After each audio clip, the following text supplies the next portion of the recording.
Hello everyone. इससे पूर्व के वीडियो लेक्चर में हमने एमिनो अम्ल के सिंथेसिस एवं उनकी केमिकल प्रॉपर्टी के बारे में अध्ययन कर चुके हैं। अब उससे आगे बढ़ते हुए हम बात करेंगे। आज हम चर्चा का विषय है अपने पेप्टाइड कि पेप्टाइड क्या होता है और इसके बारे में एक सिंपल सी जानकारी के बारे में अध्ययन करेंगे। और ये जो पेप्टाइड है वह आपका है संघनन उत्पाद। कौन सा उत्पाद है? संघनन उत्पाद है। कंडेंसेशन रिएक्शन के द्वारा प्राप्त एक आपका उत्पाद है। और ये जो संघनन उत्पाद जो प्राप्त होता है वह हमें किससे प्राप्त होता है? एमिनो एसिड से प्राप्त होता है। आपको ये जो संघनन उत्पाद आप जो देख रहे हैं यहाँ पे, वह जो पेप्टाइड है वह आपका एक संघनित उत्पाद है जो कि हमें किससे प्राप्त होता है? संघनन प्रक्रिया कंडेंसेशन रिएक्शन के द्वारा हमें प्राप्त होता है। और ये संघनन उत्पाद वो किससे प्राप्त होता है? एमिनो अम्ल से प्राप्त होता है, जिसको अपन क्या कहते हैं? पेप्टाइड कहा जाता है। और इसमें एक विशेष प्रकार का बंध उपस्थित होता है जिसे हम कहते हैं पेप्टाइड बंध। तो यहाँ पे संघनन किसका होता है?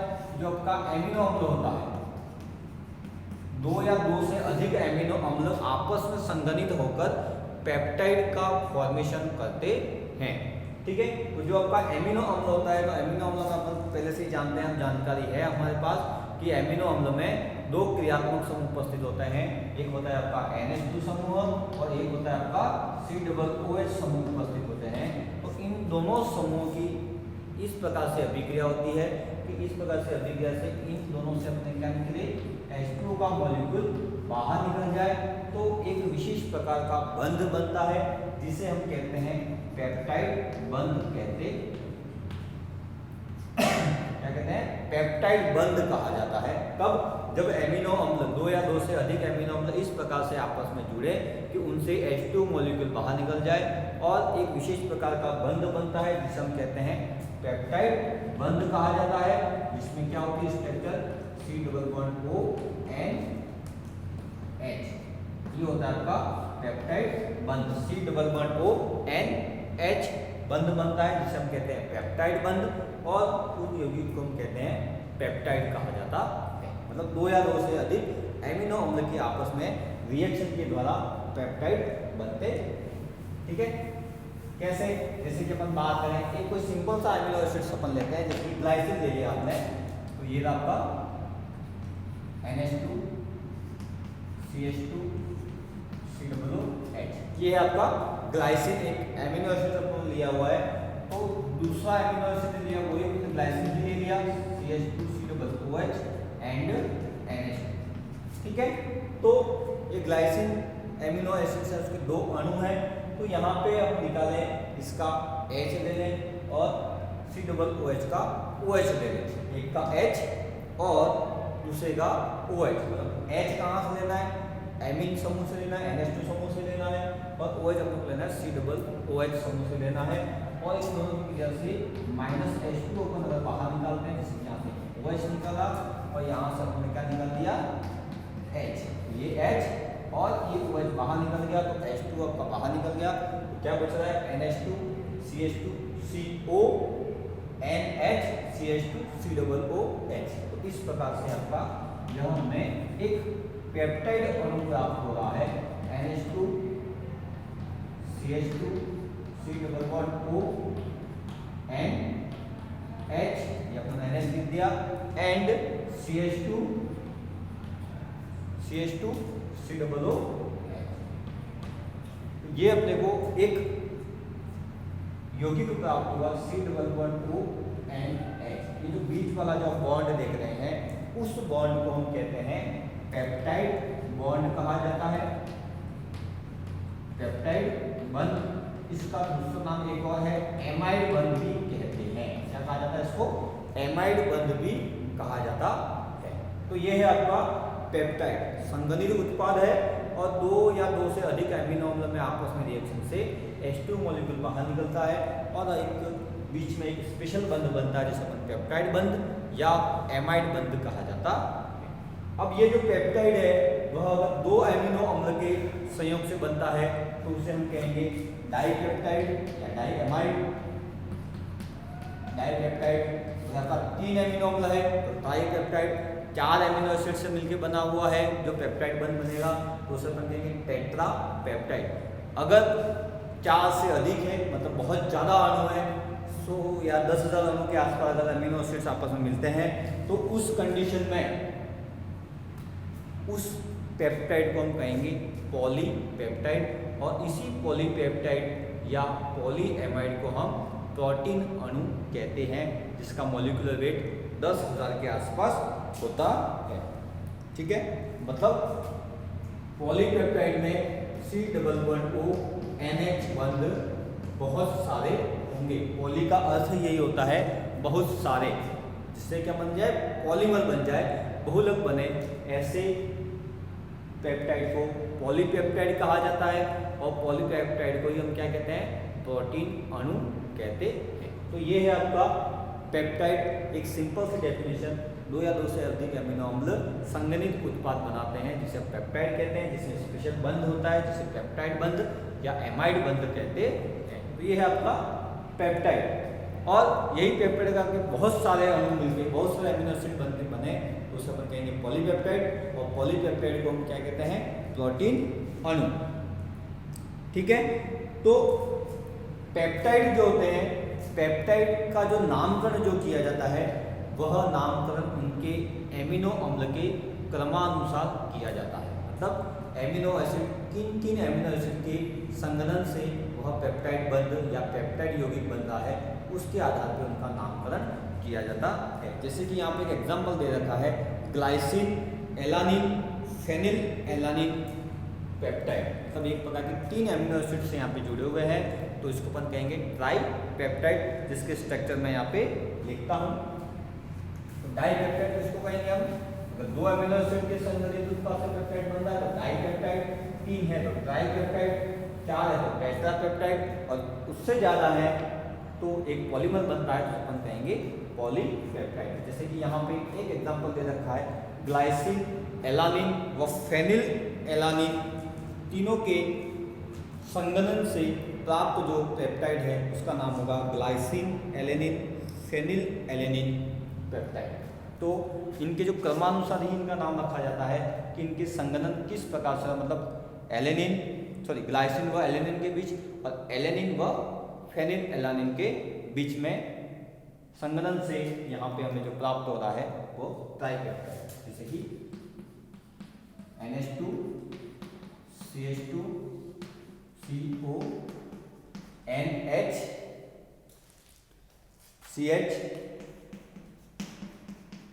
CH3 CO NH CH COOH C6H5। ठीक है, तो यहाँ पे 3 प्रकार के एमिनो एसिड्स हैं। तो this is a glycine, this is phenylalanine and this is alanine, this is glycine and this is phenylalanine. ये 3 एमिनो एसिड के संयोग से कंडेंसेशन रिएक्शन से एक पेप्टाइड प्राप्त होता है जिससे 3 एमिनो एसिड्स है जिसको अपन कहेंगे ट्राइपेप्टाइड। अब ट्राइपेप्टाइड क्यों कहा गया है? क्योंकि यहाँ पे आपके 3 पेप्टाइड बनते हैं। दिस इज 1, दिस इज 2,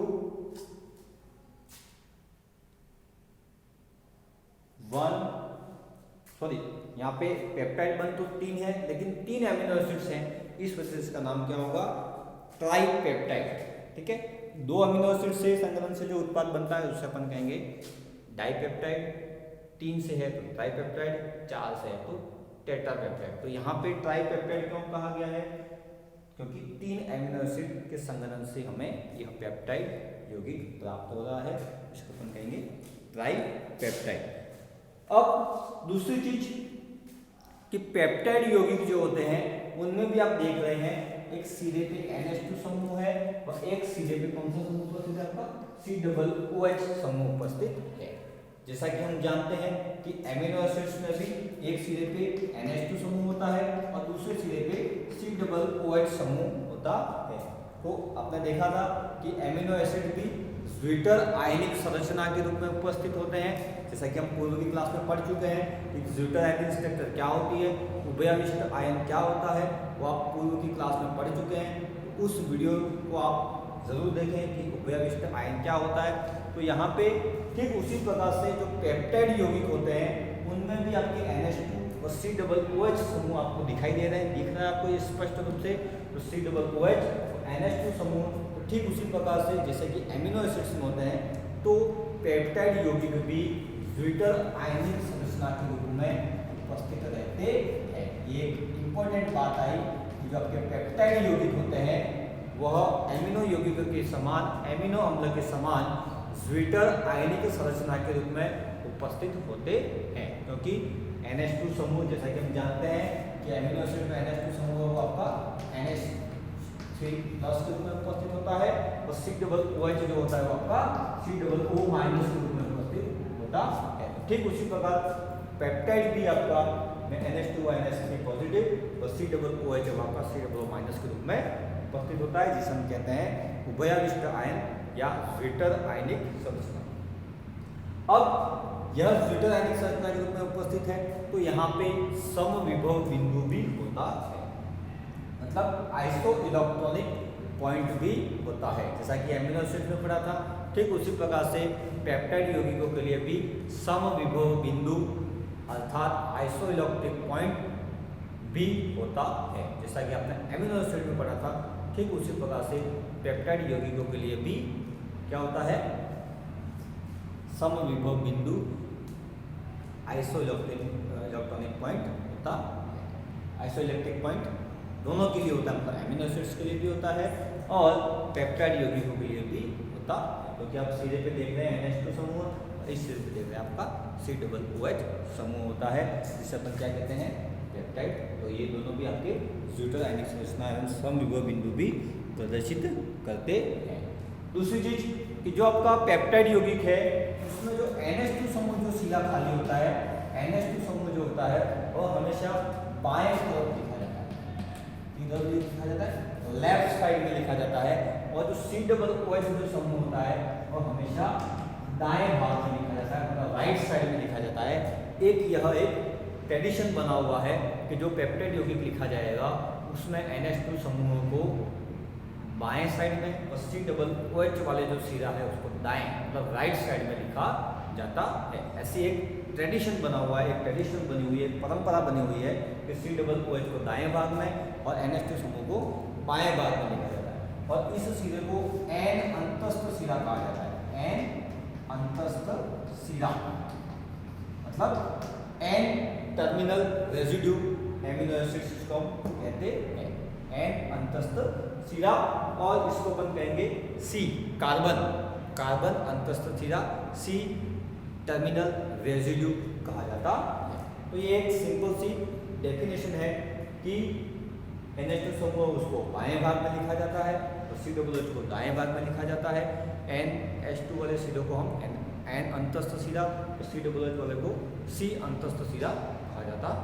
तो ये आपका पेप्टाइड है, और पेप्टाइड में एमिनो एसिड में NH2 का H और COOH दोनों के आपस में रिएक्शन से H2 मॉलिक्यूल बाहर निकलता है और CONH बंध बनता है, जिसे हम एमाइड बंध भी कहते हैं और पेप्टाइड बंध भी कहा जाता है। तो 2 एमिनो एसिड्स हैं तो डाइपेप्टाइड, 3 है तो ट्राई, 4 है तो टेट्रा, बहुत ज़्यादा संख्या में पॉलीमर बनने वाली स्थिति है तो उसे अपन कहेंगे पॉलीपेप्टाइड या पॉलीएमाइड, और जिसका आपका एग्जाम्पल है प्रोटीन अणु।